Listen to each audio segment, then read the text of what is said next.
Hi guys, welcome to Infotain. आपने aeroplane landing तो देखा ही होगा, मगर क्या आपने कभी सोचा है कि क्यों एरोप्लेन का टायर एरोप्लेन के मुकाबले छोटा होने के बावजूद नहीं फटता?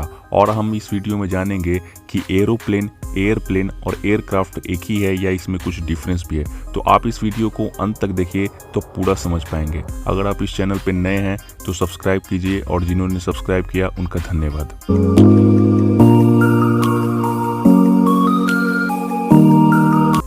तो हम सबसे पहले बात करते हैं एयरप्लेन, एरोप्लेन और एयरक्राफ्ट की। एयरप्लेन, एरोप्लेन एक ही है। एयरप्लेन अमेरिकन इंग्लिश वर्ड है, अमेरिका में ये ज़्यादा यूज होता है। एरोप्लेन ब्रिटिश इंग्लिश वर्ड है।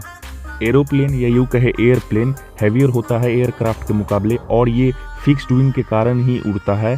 और कोई भी चीज़ उड़े उसे एयरक्राफ्ट कहते हैं, जैसे कि helicopter, hot air balloon, airship. Aeroplane भी एक तरह का एयरक्राफ्ट ही है क्योंकि ये उड़ता है।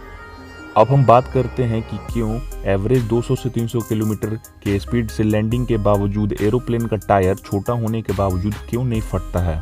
एरोप्लेन का टायर छोटा होने का मुख्यतः दो रीज़न है। पहला ये कि अगर टायर साइज में बड़ा होगा तो उससे टायर का वेट बढ़ेगा और उससे एरोप्लेन का वेट बढ़ेगा, जिसके वजह से फ्यूल ज़्यादा खर्च होगा, और जितना ज़्यादा फ्यूल खर्च होगा उतना एरोप्लेन कंपनी का पैसा खर्च होगा।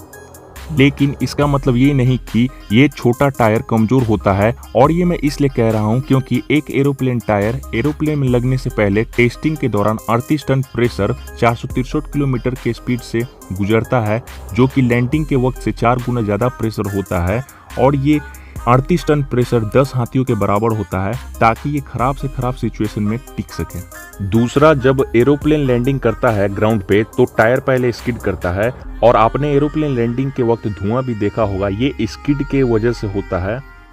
तो टायर को एरोप्लेन के 200 से 300 किलोमीटर के स्पीड तक रोटेट करना होता है 20 से 30 सेकंड के अंदर, और ये छोटा टायर उस स्पीड से जल्दी से रोटेट करने लगता है और कम एनर्जी में रोटेट हो जाता है बड़े टायर के मुकाबले। एरोप्लेन टायर बना होता है synthetic rubber, steel, nylon, aluminium से, और इसमें नॉर्मल व्हीकल जैसा गैस नहीं भरा जाता। एरोप्लेन टायर में नाइट्रोजन गैस भरा जाता है क्योंकि नाइट्रोजन गैस इनर्ट गैस है और ये लाइट वेट होता है, जिसकी वजह से एरोप्लेन का वेट कम रहता है और कम फ्यूल यूज होता है, और जिसके वजह से एरोप्लेन कंपनियों का कम पैसा खर्च होता है। अगर नाइट्रोजन की जगह ऑक्सीजन या दूसरा गैस भरा जाता तो वो टायर के साथ मिक्स हो जाता, क्योंकि एरोप्लेन को -40 डिग्री टेम्परेचर से एवरेज 35 डिग्री से 45 डिग्री टेम्परेचर तक गुजरना होता है। तो ये सडन टेम्परेचर प्रेशर फॉल दूसरे गैस को फ्रीज कर सकता है और टायर को कमजोर बना देता है और ब्लास्ट भी हो सकता है। लेकिन नाइट्रोजन गैस को इससे ज़्यादा इफेक्ट नहीं होता है। नाइट्रोजन गैस बार बार लीक भी नहीं होता है, क्योंकि नॉर्मल गैस ज़्यादा स्पेस लेता है जब टेम्परेचर बढ़ता है तो, और कम स्पेस लेता है जब टेम्परेचर कम होता है तो, जिसके वजह से ज़्यादा बार गैस भरना पड़ता है। लेकिन नाइट्रोजन गैस ज़्यादा बार नहीं भरना पड़ता, जिसके वजह से एरोप्लेन कंपनियों का कम पैसा खर्च होता है। और एरोप्लेन टायर में नॉर्मल ट्रक या कार टायर जैसा ब्लॉकिंग डिजाइन नहीं होता है, क्योंकि ट्रक या कार को टर्न लेना होता है, लेकिन एरोप्लेन टायर को रनवे पे लैंड करके सीधा चल के रुकना होता है।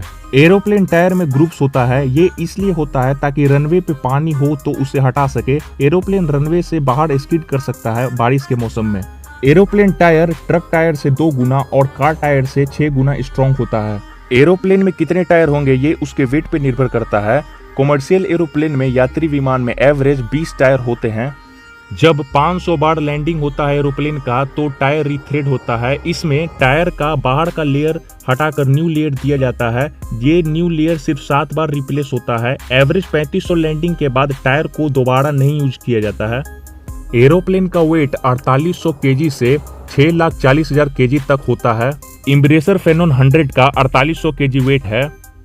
एंटोनोव का 6,40,000 केजी वेट है। इसलिए मैं कह रहा था कि नाइट्रोजन गैस और टायर छोटा होना चाहिए, क्योंकि एक टायर का कॉस्ट $5,000 तक होता है, अप्रॉक्स 3,75,000 इंडियन रुपीज। अगर एक इंजन का सिंगल ब्लेड चेंज करना हो तो $50,000 तक लगता है, लगभग 37 लाख इंडियन रुपीज में।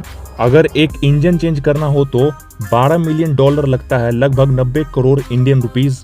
एरोप्लेन 1 सेकंड में 4 लीटर अप्रोक्स फ्यूल यूज करता है। 10 घंटे की फ्लाइट में अप्रोक्स 1,50,000 लीटर यूज करता है, जो कि नॉर्मल कार यूज से कहीं ज्यादा है। 85% से ज्यादा एरोप्लेन टायर मैन्युफैक्चरिंग सिर्फ 4 कंपनियां करती है।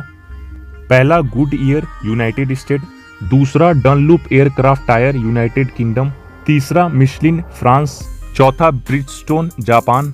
Thank you so much for watching this video. अगर वीडियो अच्छा लगा तो लाइक कीजिए और अगर कोई सवाल हो तो कमेंट में बताइए।